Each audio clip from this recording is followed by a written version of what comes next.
అవిశ్వాస సతాం వాక్యే, సత్పురుషుల వాక్యంపై విశ్వాసం లేకుండా ఉండుట, పవిత్రత లేకుండా ఉండుట, సత్కర్మల్ని విడిచిపెట్టుట, వేదాలని దేవతలని భక్తులను నిందించుట, ఇవి ఆసురీ గుణములు. అవిశ్వాస సతాం వాక్యే అశుచిత్వం. శుచి అంటే సదాచారం, శాస్త్రము చెప్పిన సదాచారం పాటించకపోవడం రాక్షస గుణము. సత్కర్మహీనత, నిందకత్వంచ వేదానాం భక్తానాం అసురద్విషాం మునిశ్రోత్రియ విప్రాణాం తథా స్మృతిపురాణయో పాషండవాక్యే విశ్వాస సంగతిర్మలినాత్మనాం.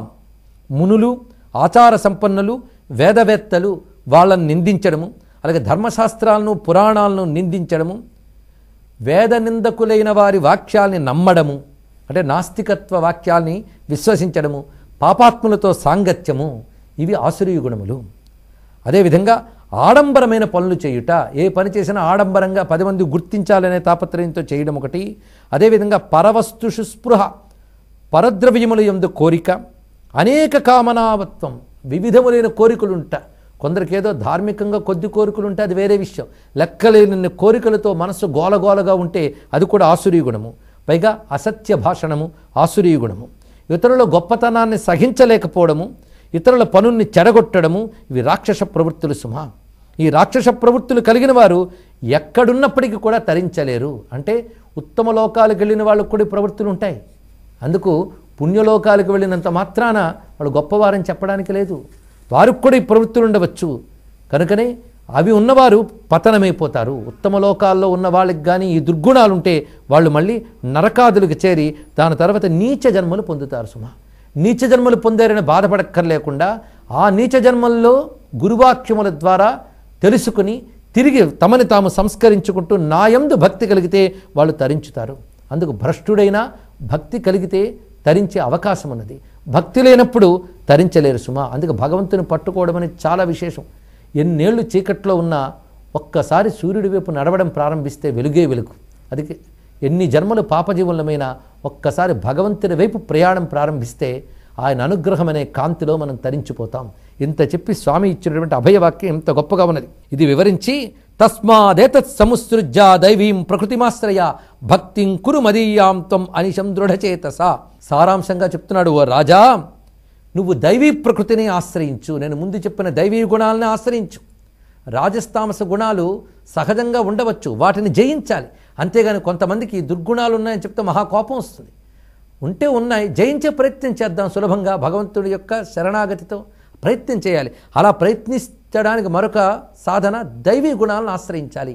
ఆ సాత్వికమైన కర్మలు చేస్తూ సాత్విక గుణాలను ఆశ్రయించితే దానితో కూడిన భక్తి దృఢచేతస్సుతో నువ్వు చేయగలిగితే తప్పకుండా తరించుతావు అనే మాటను చెప్తూ గణపతి 11వ అధ్యాయంలోకి ప్రవేశింపజేశాడు. ఇప్పటి వరకు జరిగింది ఉపదేశ యోగము అని పేరు 10వ అధ్యాయానికి. ఇక 11వ అధ్యాయం సమాపనం చేస్తున్నాడు. ఇక్కడ ఇప్పటి వరకు చెప్పిన దాని ప్రకారంగా దైవీ గుణాన్ని సత్వగుణాన్ని ఆశ్రయించి సాధన చేయాలని చెప్తూ, సృష్టిలో రకరకాల కర్మలు ఉంటాయి, రకరకాల కర్మలపై రకరకాల ప్రీతి భావాలు కలవాళ్ళు ఉంటారు. ఒక్కొక్కరికి ఒక్కొక్కటి ప్రీతి. ఒక వైద్యుడికి చాలా కుతూహలంగా శాస్త్రం చదువుతాడు. అతడు రోగులు చికిత్స చేయాలని కుతూహలం, వాడు ఆపరేషన్లు మొదలైనవి చేస్తాడు. కొందరు రక్తం చూస్తే భయం, వీడిది ఆ ప్రవృత్తి వాడిది ఆ ప్రవృత్తి. సృష్టిలో భగవంతుడు ఆ ప్రవృత్తి ఒకటి పెట్టడం వల్ల 10 మంది ఆరోగ్యవంతులు అవుతున్నారు. భయం ఉన్నవాడి వల్ల ఏం ప్రయోజనం ఉంది? కొందరికి ఆ మెత్తని ప్రవృత్తి ఉంటుంది, వాళ్ళకు మరికొన్ని పనులు చేయడానికి బుద్ధి వేస్తుంది. వాళ్ళ కవిత్వమో సంగీతమో వాటిలో ఉంటారు కొందరు. కానీ సృష్టిలో రకరకాల క్రియలు కర్మలు చేసేవారు ఉంటారు, రకరకాల ప్రవృత్తి కలవారు ఉంటారు. ఇవి వారి వారి పూర్వజన్మ సంస్కారాలు బట్టి ఈ త్రిగుణాత్మకమైన ప్రకృతి ఒక్కొక్కరికి ఒక్కొక్క పనిని ప్రేరేపిస్తుంది. ఎవరు ఏ పని చేసినప్పటికీ కూడా అది వారికి విహితమైన స్వధర్మం అయితే చాలు. యుద్ధం చేస్తూ నిరంతరం ఆయుధాలు పట్టుకోవడం యోధుడికి స్వధర్మం. అంతేగాని మామూలుగా సంసారం చేస్తూ ఉద్యోగాలు చేసుకున్న వాళ్ళు ఆయుధాలు పట్టుకుని వీధుల్లోకి వెళ్తే వాళ్ళని అరెస్ట్ చేస్తారు. వాడికి అది ధర్మం, వీడికి అది ధర్మం కాదు. ఇలాగా ధర్మము సాపేక్షము. ఎవరికి ఏది శాస్త్రము విధించిన సత్కర్మో అది ధర్మము. యోధుడికి యుద్ధము సత్కర్మ. అదే మామూలు గృహస్థ జీవితం సామాజిక జీవితం గడిపేవాడికి యుద్ధం చేయడం వాడికి అది నిషిద్ధ కర్మ. అందుకు ఒకరికి విధి ఒకరికి నిషేధం, ఒకరికి నిషేధం ఒకరికి విధి.